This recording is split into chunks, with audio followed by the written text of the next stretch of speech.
Most of Americans are struggling to pay for everyday goods, groceries, gas, rent, mortgage, electricity, water, utilities. And while the majority of Americans are struggling to pay for their basic needs, Donald Trump is using this presidency to make money hand over fist.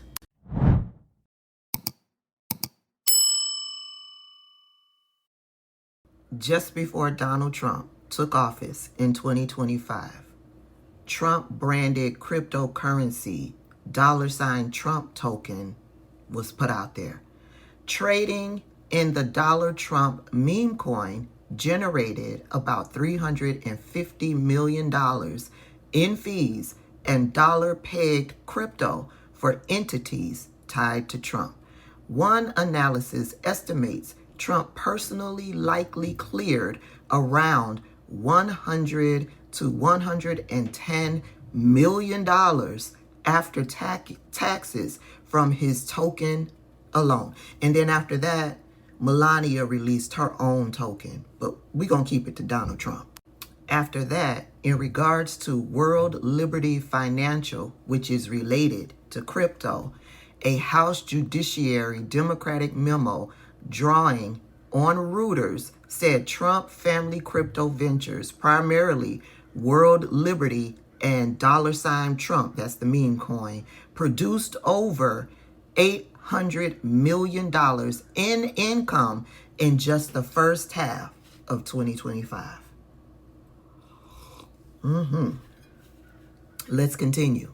World Liberty itself generated at least $1.4 billion for the Trump and Witkoff families for over 16 months, with the Trump side receiving about $1.2 billion in cash plus roughly $2.25 billion in unrealized crypto gains.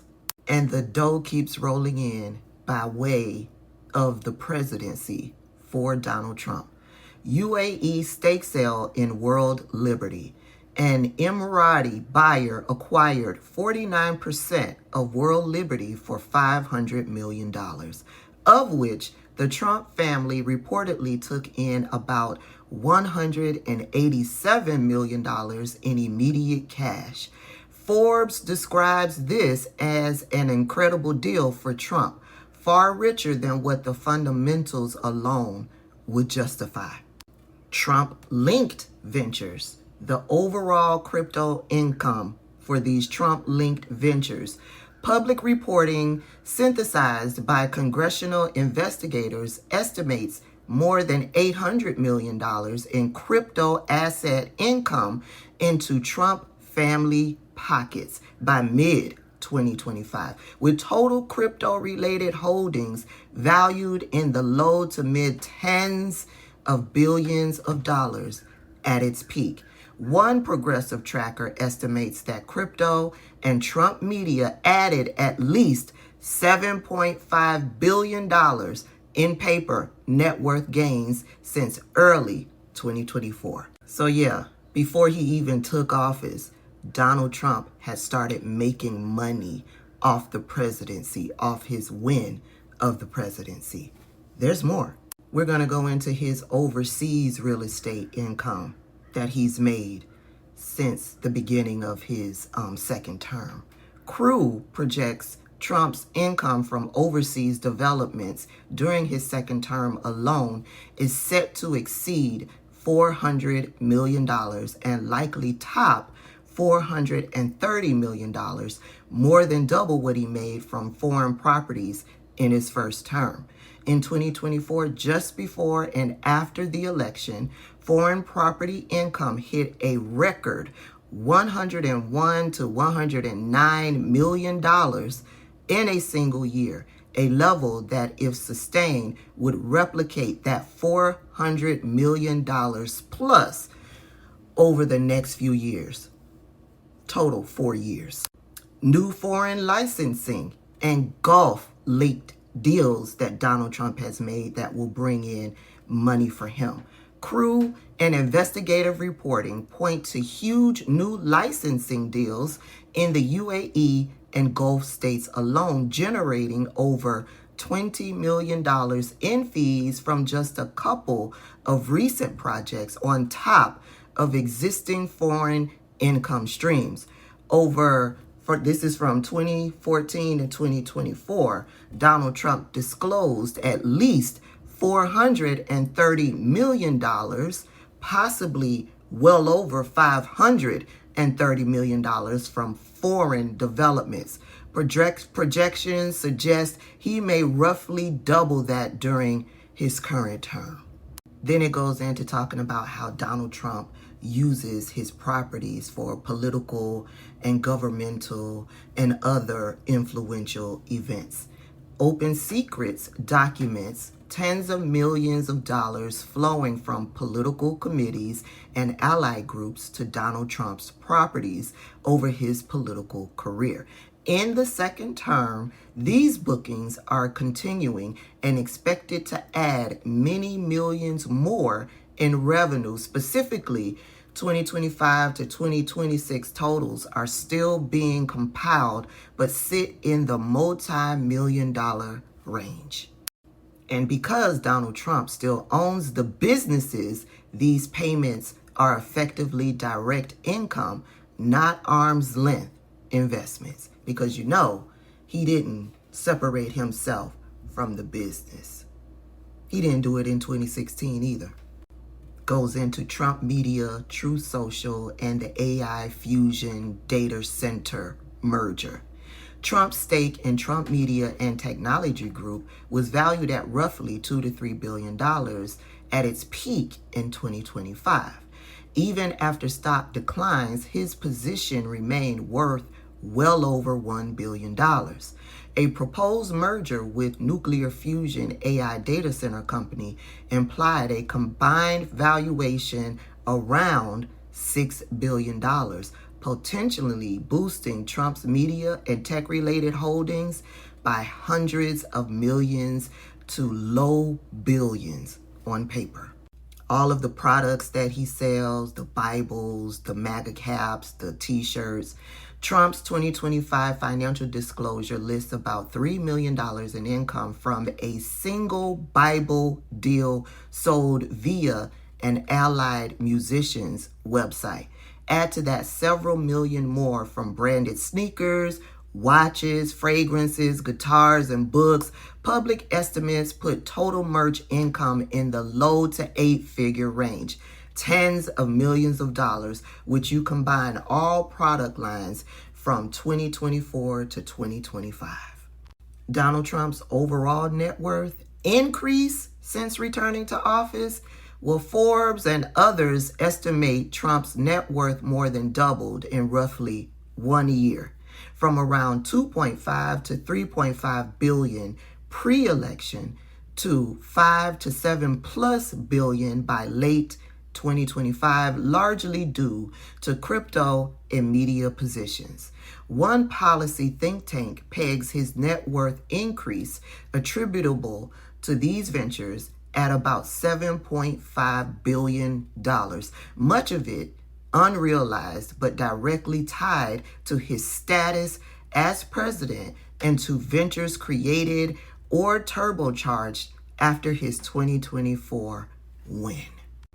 And none of that includes the jet he got, the $10 billion lawsuit that he's filed against the IRS, the $10 billion that he sent on over to the Board of Peace, the $10 billion he got from the UAE that's sitting over in some bank account. It doesn't include all of the shenanigans that's going on with the trade deals that he's made, that I promise you is not on the behalf of the United States. It is on the behalf of him and his regime.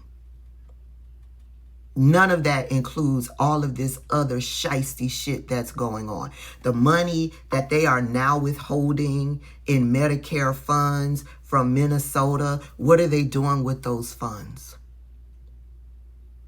The SNAP benefits that they are cutting back on, what are they doing with those funds? The money that his family is making, the hundreds of millions of dollars that his family is making.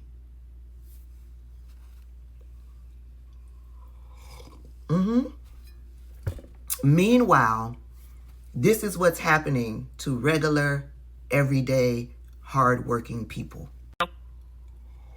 And that's what my topic is. I had my annual physical yesterday. I'm 65 years old. I'm legally blind. I'm on disability.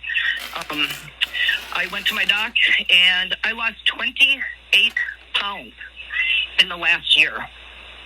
I did not need to lose 28 pounds. I did not try to lose 28 pounds. I lost the 28 pounds because I cannot afford to eat anymore. Under Biden, I'm sorry. I'm so sorry. Under Biden, I was able to put $100 a month away for food, along with my SNAP, and I did okay. I could get fresh fruits, fresh vegetables, and meat. It is just me. But now, with grocery prices so high, propane, electricity out of this world, I now only allow myself $65 a month for food. Sharon, are you on SNAP benefits? Let me tell you, under Joe Biden, I received $80 a month for SNAP. That was taken away from me under Donald Trump. He took it away. He gave me $24 a month. I did receive that for a couple of months. Then he took it down to $12.50 a month. I said, screw you. So I'm not doing that no more. So now I get $65 a month, Mimi. And for them people out there, all these Republicans that are doing so flippin' well right now, I have 3 potatoes. I have a half a tomato. I have 3 bananas, 1 apple, 1 can of soup, a half a loaf of bread, 1 egg, and 1 can of green beans. I do not get paid until the 3rd. I am disability blind. I cannot drive a car. I'm 15 miles out of town, so I am not able to just trot my butt down to the food shelf.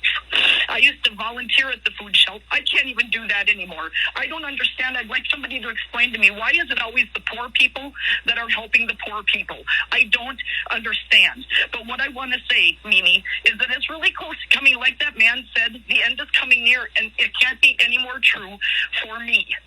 And that's what my topic is. I listened to that video a couple of times this morning.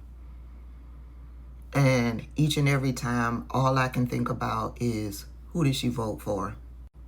And this has been a serious battle within me for the past few months. Since Christmas, almost. I've been battling.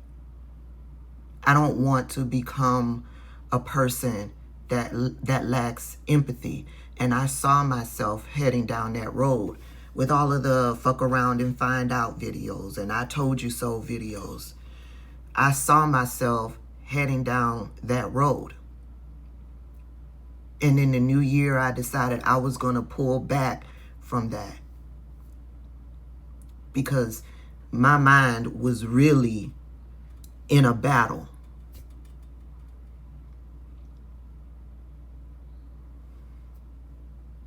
So much so that I have gone back to therapy, because I don't want to become a person who lacks sympathy and empathy for my fellow man.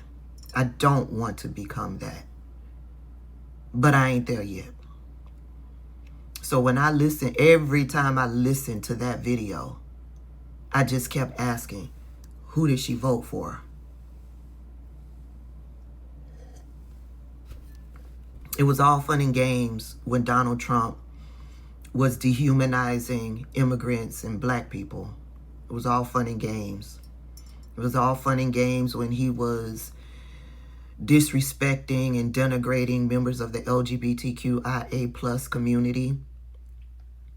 It was all fun and games when he was creating division across the board, when he was villainizing the Democratic Party, demonizing the Democratic Party. It was all fun and games. Everybody was having a good time, cheering him on. It was all fun and games because you all thought, for whatever reason, it was going to be the black people who were going to be hurting the most. You thought you were going to be hurting solely the immigrants, black and brown people, marginalized communities. That's where you thought all of the harm, the hurt, and pain was going to be targeted towards. And now that you are lumped into that, now you're crying. Now you're crying. And you're so screwed up in the head, you can't realize that it's really not Democrat versus Republican. It's really not black versus white. It's not the immigrants. You are so screwed up in the head that you don't realize that it's a class war out here. The rich are getting richer off of your hurt and pain, and you gave them that power. He was their vehicle. He was their vehicle to put in policy or overturn policy that protected us against them. But you were so focused on Sam becoming Cheryl. You were so focused on the fact that black people were starting to be treated equally when it comes to pay. And we really weren't. When it comes to pay, when it comes to getting access to positions.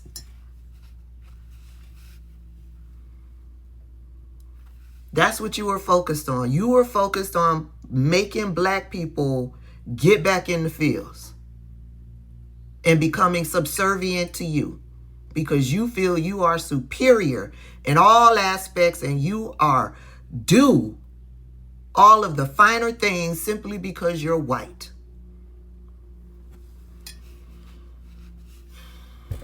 Thank God I got a therapy appointment today because, yeah, I'm going to need it. Y'all let me know your thoughts. Put it down below.